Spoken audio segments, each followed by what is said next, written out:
Welcome to the Real Estate Show with your real estate and mortgaging team, Terry Kilakos and Merav Marciano on CJAD 800. Good afternoon, everyone. You're listening to the Real Estate Show. I'm your host, Terry Kilakos, chartered real estate and mortgage broker, as well as president and founder of Northeast Real Estate and Mortgage Agency. And today we're talking about how government policies can affect the average homeowner and borrower. So sometimes it's in the good, sometimes it's in the bad. I'd love to hear what you guys think. You can join the conversation by calling in with your questions at 514-790-0800 or texting in to 514-800.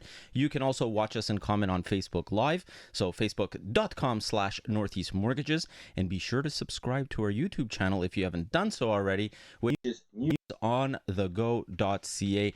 Joining me as usual, we have my co-host Merav Marciano, chartered real estate and mortgage broker and vice president of Northeast.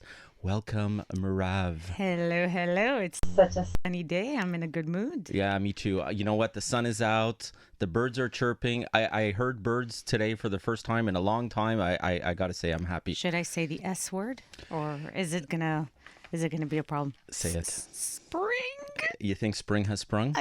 I hope so. I don't want to jinx it. Well, the groundhog came out a couple of weeks ago, and what did he say? Did you talk to him? Did you have a one-on-one? I did, yeah. I can't remember for the life of me if you're listening, text in. If he sees a shadow, spring is around the corner. If he doesn't, anyways, I don't know. But supposedly, according to the groundhog, spring is just around the corner. So hey, the groundhog is not my best friend. Forget about forget about the weather outlets. Forget about everything else. The groundhog said that spring is around the corner. So this is who we're gonna listen to, because I'm going to listen to what I want, which is obviously spring. A little animal. Yeah.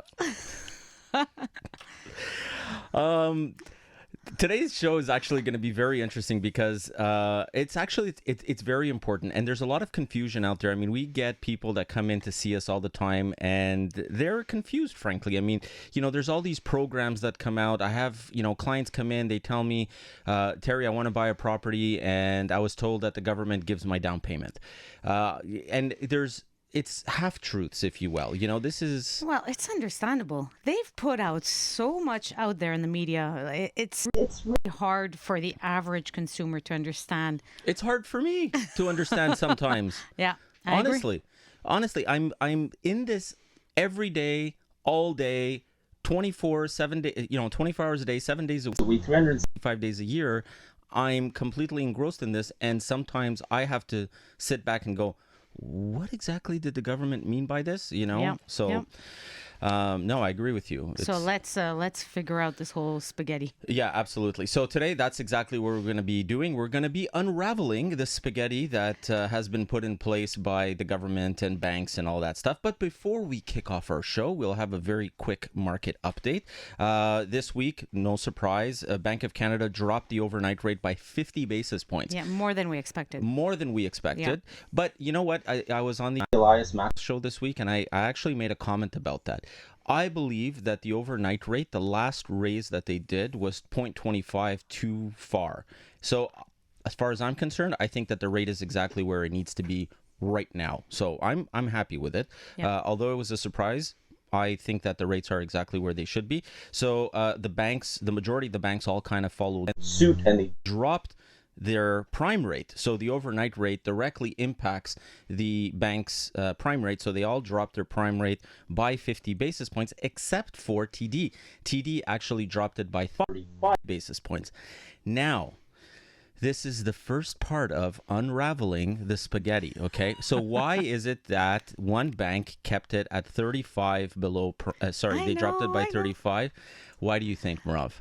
Because variable rates are based on discounts. Exactly. Off of prime rate, and therefore they can advertise a bigger discount. Yes. But actually they're 15 basis points higher. Above the other bank's prime rate. So exactly. You think you're getting a bigger discount, but you're not.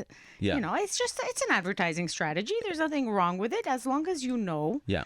But I want our listeners to be aware. Yeah. Okay. So when you see in the news or a newspaper clipping or something, the best discount on a variable rate mortgage, and all of a sudden they start advertising, I don't know, minus 120 or something like that, you have to look deeper. You can't just look at the discount that's being advertised. You got to look at that bank's prime rate. And if the prime rate is the same as all the other banks, then you're good to go. Yeah, then you're comparing oranges to apples, oranges to oranges. Otherwise, you're comparing apples to oranges, right? Absolutely. So that was that. The other thing that we saw this week is we saw the fixed rates actually drop. Now, this is, one doesn't really have anything to do with the other. So the overnight rate doesn't really impact fixed rates, but we do see an impact that occurs in the bond markets, which ended up ultimately, we saw a drop in the fixed rates. They dropped by about 0.30. But we see this every year around February, March, getting ready for buying season. Yeah, exactly. So people kind of get into a competition. The banks get into a competition for one another, between themselves. There's money in their coffers, and this is what we end up seeing. You had some news also to kind of talk about. Yes, so buying season has officially begun. We see already a lot of action. Oh, so sorry, I'm getting all my stats ready, but basically we're foreseeing that 2020 will again be a crazy year, an incredible increase. 5.5. 5.5. Right. We saw an increase of 6.3 last year, and let me get my glasses because I'm at that age. I'm so sorry. I had it already, but I didn't have my glasses on.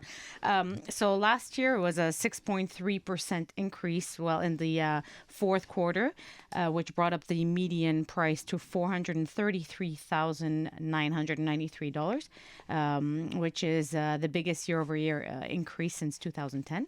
Crazy. We're forecasting a 5.5% median price increase for Montreal for 2020. With respect to two-story homes in the east end of Montreal, we saw the biggest increase at 8.7%. And over there, we saw. For Montreal East, it was 8.7%, and two-story homes, it was 12%.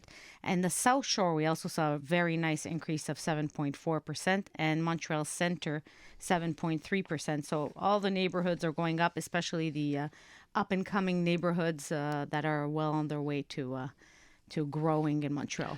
For those of you that kind of caught that beginning there where she was fumbling for her glasses, my wife refuses to go and actually see an optometrist to get proper glasses. So she's using dollar store glasses, people, right now. It's a famous designer, Dollarama. This actually, I want you to comment on. So Stats Canada shows that Canada's GDP growth is due in large part by the fire section. Yeah. So what exactly is the fire section? Fire section represents finance, market, right? Insurance, real estate. So that's what the FIRE represents. And out of GDP of 1.98 trillion, the fire section represents 386 billion. That's crazy. Okay, so we're going to continue this conversation. Coming up, we're going to be looking at the new qualifying rate and how this can actually affect your buying power. You're listening to The Real Estate Show with your real estate and mortgaging team, Terry Kilakos and Merav Marciano on CJAD 800.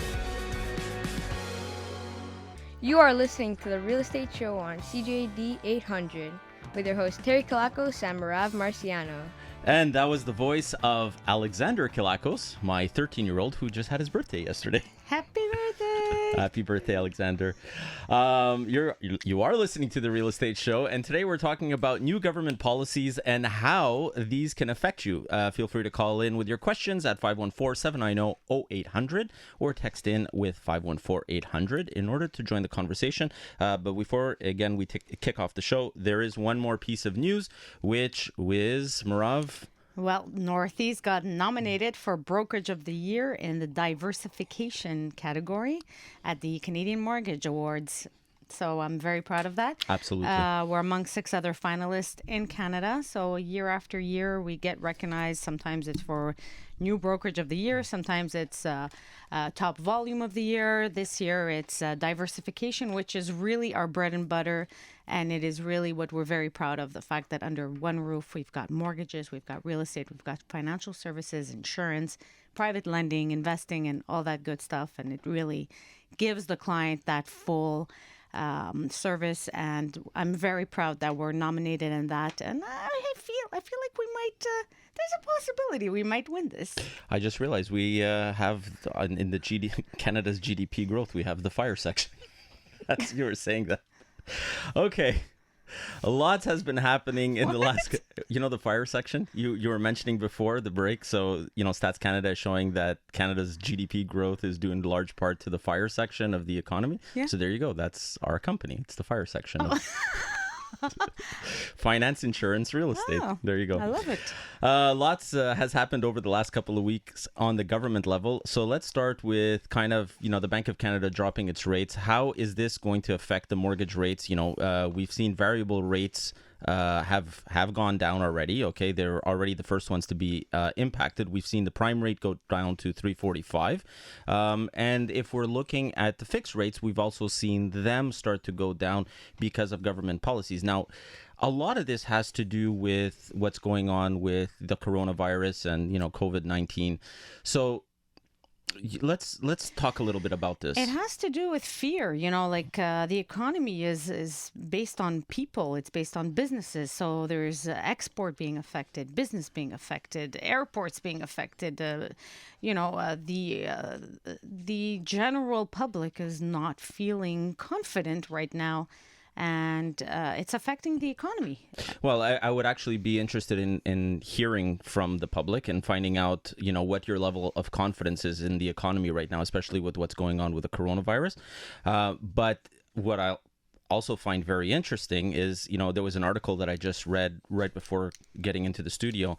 Lufthansa is actually considering grounding its entire Airbus A380 fleet due to a huge drop in global travel demands. So this is something else that we're seeing. We're seeing people are not traveling. Yeah. They're staying put. They're staying local. They don't want to go out. There was lineup last week at the Costco in Kirkland because people have become very fearful. Yes. Now, how can it translate over to the real estate world, right? If people all of a sudden start getting fearful, will that put all of a sudden the brakes on the way that the real estate market is advancing?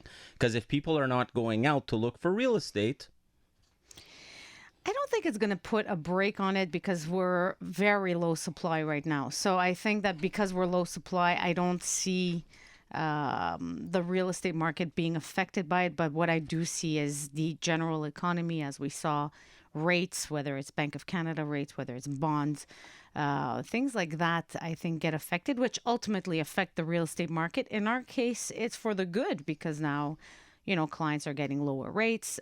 They'll be able to qualify for more shortly. So I think it might be something good for the real estate. It's going to heat it up even more, in my opinion. Interesting. And I think besides the COVID, we've got also the railways being blocked. That too is affecting Canada's economy. So there's a lot going on at the same time in Canada. Absolutely. Going back to the rates. So last year, what most people were opting for was to go on a 5-year fix. The 5-year fixed rates were actually lower than the variable rates. Today, what we're actually seeing is the variables have caught up with the 5-year fixed rates. So the ultimate question, variable or fixed? Let's go historically, right? So historically, when you're looking at fixed or variable, variable is the way to go. Variable tends to always win. In the last couple of years, we've seen the fixed rates were the way to go. But the interesting thing is this week, as we saw the variable rates drop, right?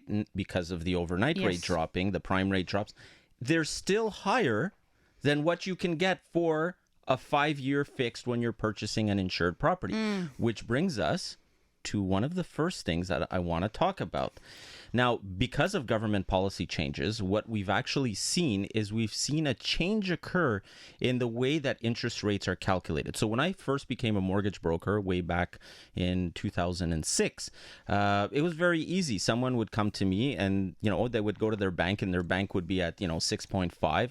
And then they would come to me and I would be at 5.99 as a 5-year fixed. And there was this huge spread between mortgage brokers and the banking industry because we had the volume and we were able to do all these things, and people would just opt to go the mortgage brokerage route. Then we started to see all these governmental changes, rates dropping, year after year. And now kind of the spread between what a bank can offer you and what a mortgage broker can offer you is pretty much equal. It's getting tighter. But the interesting thing was back then, you would come to me, you would say, what's your best 5-year fixed? I would say, it's this. Today, when you go to a mortgage broker, and even banks for that matter, one bank or one institution can have 5 or 6 different rates for a 5-year fixed. Yes. Because you have insured rates. So in other words, you're putting less than 20% down. You have insurable rates. You're putting 20% down, but you're keeping it on 25 years. You have conventional rates, which means that you're putting, over 20% and you want to get, a 30-year amortization. Then you have rates for self-employed people. You have rates for, and you have help me out here. Yeah, restrictive exactly. mortgages where basically you can't break the mortgage. A ton of different rates based on one lender. And that all has to do with government policy. And that is actually something that a lot of people are not quite understanding, right? So when they come to me and they see, hey, I went to this website and I saw this super low rate. How come on a refi we're getting this rate? The reason why is because it's a different product. And these products were all created once the government started to put in place all these new policies, if you will, right? And I would be very weary of getting my rates online. If anybody has ever gone to our website, you'll see we don't post rates. But maybe we could talk about this after. Absolutely. Up next, we're going to be talking about the first-time homebuyers incentive and so much more. You're listening to The Real Estate Show on CJAD 800. You're listening to The Real Estate Show with your real estate and mortgaging team, Terry Kilakos and Merav Marciano on CJAD 800. Welcome back, everyone. Thank you for joining us on The Real Estate Show. And today we're talking about how the new government policies affect you. We'd love to hear what our listeners have to say. They clearly affect you, Terry. I haven't had enough coffee. We'd love to hear what our listeners have to say about this subject. You can call at 514-790-0800 or text in at 514-800 to let us know your thoughts on this matter. Just like we had, where is he? Yeah, we got a text. We have a few texts that came in, but they didn't leave their. This is actually a really good one, which is in line. Go for it. Basically, this related to the first-time homebuyer incentive. You didn't leave your name. Maybe you can leave your name next time just so that we can give you some credit. Yeah. Regarding the first-time homebuyer incentive, please, if half of my 5% down payment comes from my unsecured credit line, the other half comes from my own savings, would I still be eligible to apply for the homebuyer incentive? So yes or no, Terry? No. So this is the multi-source program? The multi-source program. So for those of you that have heard the show before, the multi-source program is what allows you to borrow funds for a down payment. And provided that you're able to qualify for it, then you're going to be eligible. If you're able to qualify for the mortgage with those borrowed funds, then you can use that as a down payment. Yes. However, for the incentive, okay, these are the things to remember. Okay, so this is coming directly off of the Government of Canada's website. So there are a few criteria to determine your eligibility for the first-time homebuyers incentive. Your total annual income, qualifying income, does not exceed $120,000. Your total borrowing is no more than 4 times your qualifying income. You or your partner are first-time homebuyers. You are a Canadian citizen, permanent resident, or non-permanent resident authorized to work in Canada. And this one is in line with what we were talking about.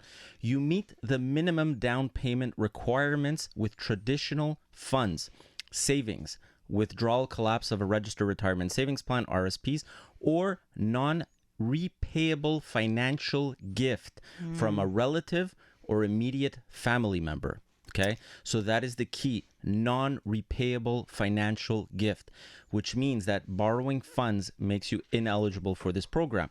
Now, between you and me and about, a few thousand listeners, okay, if you borrow funds and you put it into your RSP and you wait the prescribed 90 days, then those funds become yours.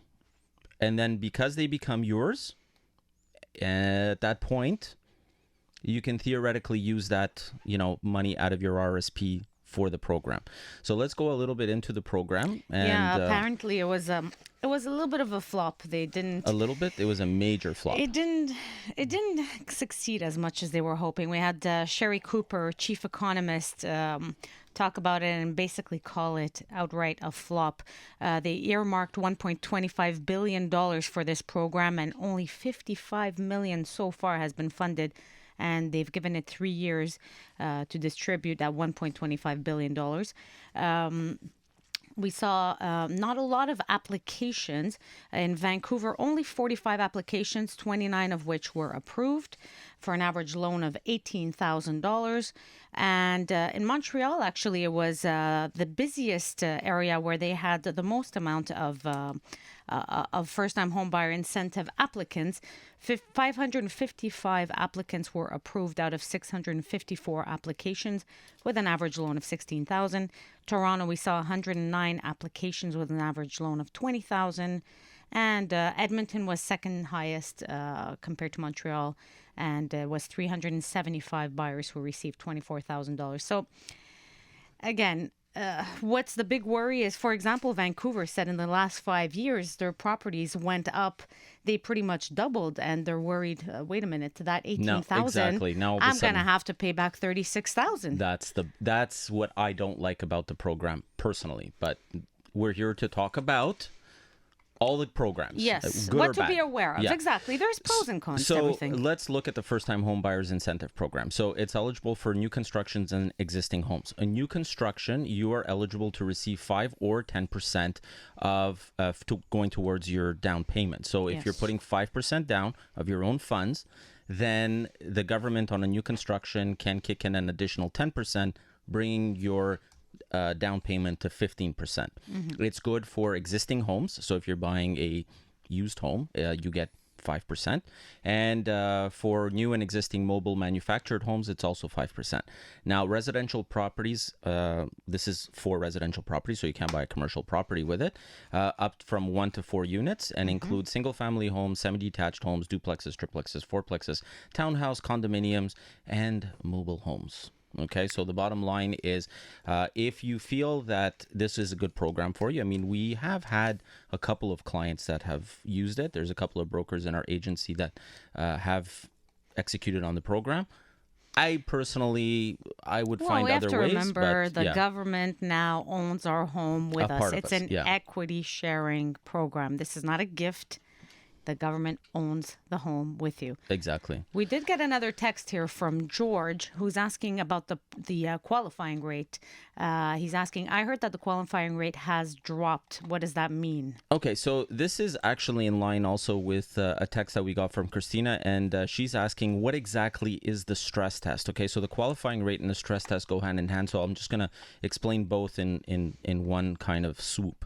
So the stress test was something that the government put in a couple of years ago. So regardless of the interest rate that you use or that you end up receiving from the bank or mortgage broker or financial institution, what ends up happening is you have to be qualified on the Bank of Canada rate. Now, the Bank of Canada rate is 5.19 currently.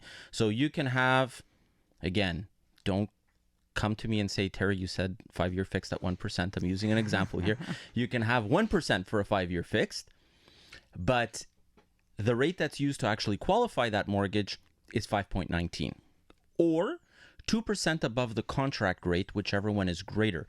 That means that if you are getting a rate of, 3.5%, and we add 2% to that, takes us to 5.5. That's greater than 5.19. So and therefore, then you qualify in 5.5. You qualify in 5.5, exactly. So that is, in essence, the stress test. Now, what George is referring to, I heard that the qualifying rate has dropped. What does this mean? So we've seen a couple of things. Originally, the Bank of Canada's rate was 5.34. We saw the rate drop to 5.19. So the qualifying rate, that drop occurred. As of April 6th, the government has actually modified the stress test a little bit, which should help consumers. If you wanna touch on that, Merav, a little bit. Well, just a couple of weeks ago, they announced that as of April 6th, the stress test will be the way that we qualify borrowers will be based on 5-year fixed plus 2%. But now that 5-year fixed, they said CMHC's 5-year fixed. So I don't know if that's a way for them to select a rate out there rather than it be based on the bank you're using. But if, let's say, we go based on I would say it's the contract rate. That's what I would think too. But I mean, again, until something is implemented, I'm always weary of the fine details. Let's say today, based on today's rates, Terry, you would be looking at a qualifying rate of 4.59. Okay, perfect. So right now, that's what it would be. But we don't know April 6th what's going to happen. If the rates increase, then at that point, the qualifying rate is actually higher than the current qualifying rate.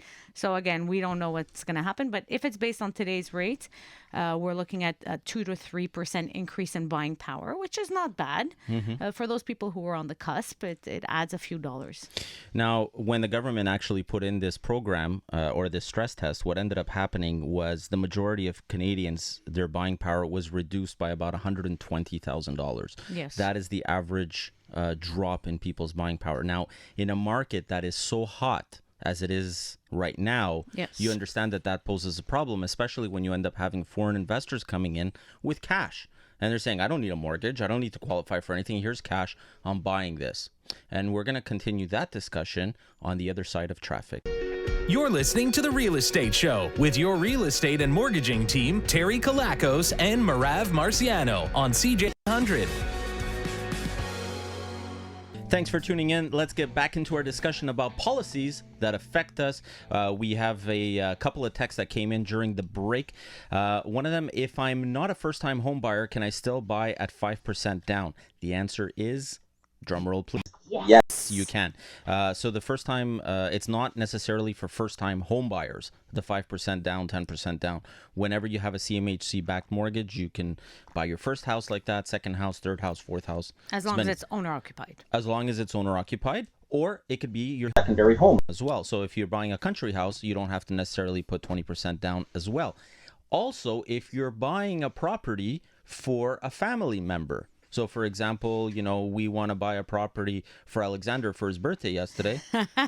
He's laughing. At 13, we're kicking him out. I'm not doing that. Anyways.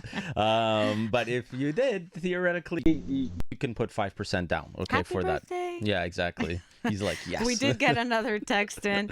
I'm in the process of purchasing a home. If I get the government incentive, would I be able to pay back the incentive at any time or only after selling my home or after the 25 years, whichever one comes first? Terry? So, yes, you can. Okay, so you have 25 years to repay back the incentive, okay? Or if you sell the property, you have to, again, pay it back. Now, here's the interesting thing.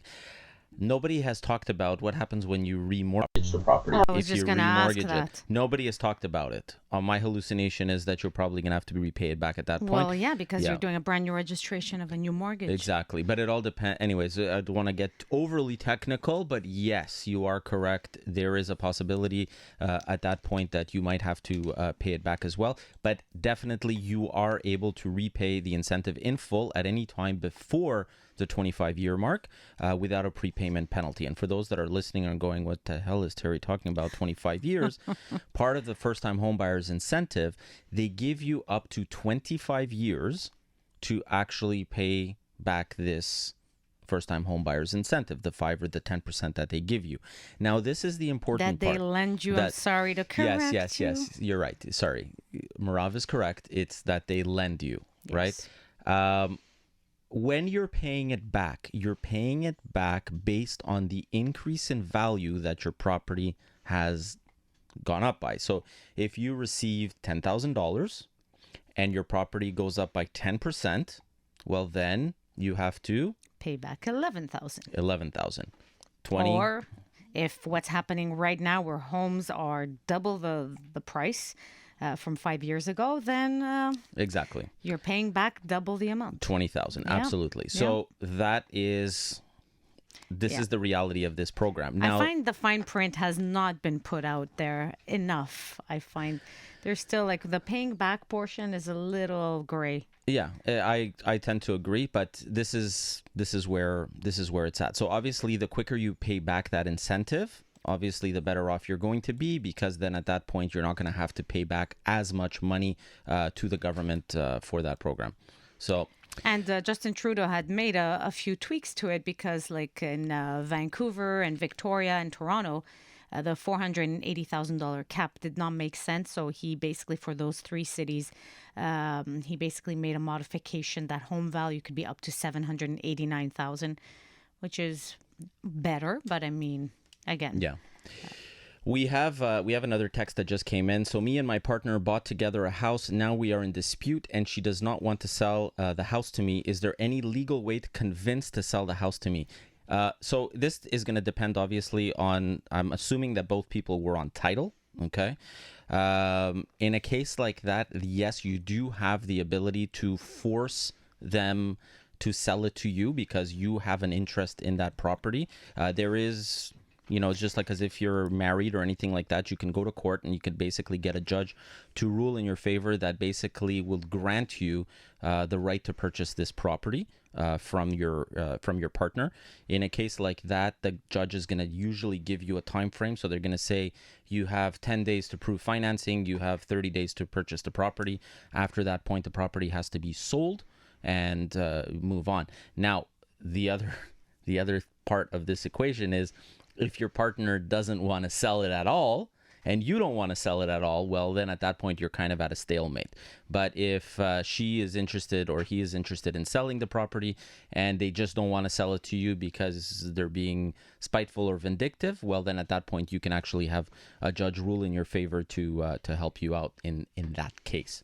I'm just going to call people no name because there was no name on that. Well, look, when there's a separation, the judge always decides on how to separate the matrimony, which is the children, and the patrimony, which is the money and the properties. I know it's an old way of saying it, and it's probably sexist, but I mean, that's how it's said in the court system. So definitely the house is part of the patrimony that they're going to have to decide what to do with it. And if they don't agree, then the judge will make that decision for them. Absolutely. Now, there is one more thing that I want to talk about because we are quickly running out of real estate. And that goes back to a conversation that we were having last week about ownership, right? And whether or not, when you have a mortgage or you have the first-time home buyers incentive program, do you actually own the property? Again, I had someone come into my office this week and they said, well, I don't own my house until it's paid off.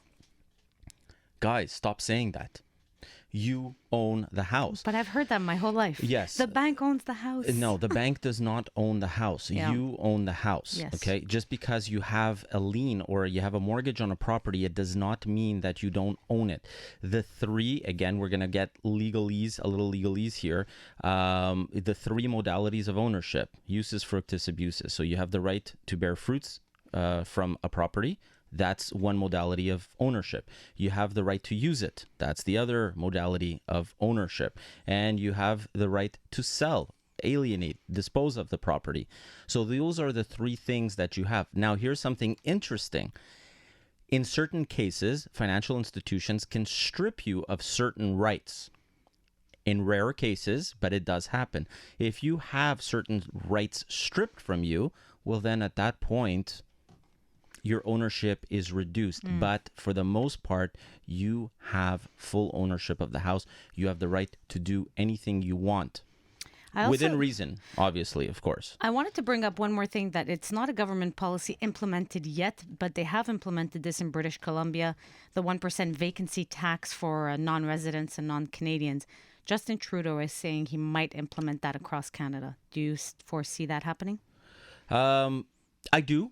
Because, one of the things that we've been seeing, and, this is actually a topic of conversation that we can talk about literally for an entire hour. There's landlords out there that will leave properties vacant because of tax reasons.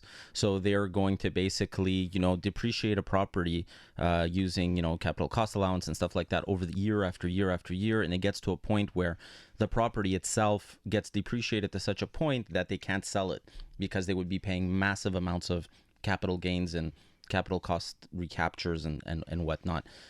So what we see is these properties become vacant, they become derelict, and then eventually they fall apart and the landlord ends up selling the land and then they don't pay the taxes on it. So there's a whole show that we can do just on that, bring in... But he's talking more about non-residents. Yeah, so yes, correct. So there is the non-residents portion. There is a lot of foreign buyers that are coming in. They're buying these properties. They're parking their money here, They're basically. parking their money because they don't trust their governments overseas. We've seen it time and time again. That could also be a whole conversation that could be happening, that we can be having. Next week, we're going to be starting our 3-part series on the financing triangle. So if you've heard the show long enough, you'll know exactly what it is. Next week, specifically, we're going to be talking about credit.